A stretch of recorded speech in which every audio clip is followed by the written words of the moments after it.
ഈത്തപ്പഴത്തിന്റെ വലിപ്പമറിയുന്ന ചെറുപ്പക്കാരോ, എന്തുണ്ടടാ പൊന്നുപോര്? 9 കാരക്കയാ റസൂലുള്ളാഹിയുടെ കയ്യിലുള്ളത്.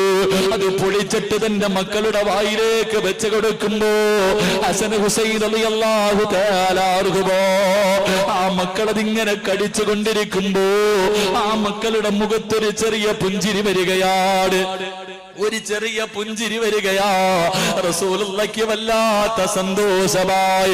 വയറ് നിറച്ചല്ല ഭക്ഷണം കഴിക്കുന്നത്, കാരക്ക തിന്നിട്ടാ മക്കളുടെ മുഖത്തൊരു പുഞ്ചിരി വരുമ്പോ ബാക്കി വന്ന കാരക്ക കയ്യിൽ വെച്ചിട്ട് അല്ലാഹുവിന്റെ റസൂല് വിളിച്ചു, മോളെ ഫാത്തിമ, പൊന്നുമോൾ അടുത്തേക്ക് വിളിക്കുകയോ, സ്വർഗത്തിന്റെ റാണി അടുത്തേക്ക് വിളിച്ചിട്ട് അല്ലാഹുവിന്റെ റസൂല് ബാക്കി വന്ന കാരക്കയെടുത്ത് മകളുടെ കയ്യിൽ വെച്ചു കൊടുക്കുകയോ.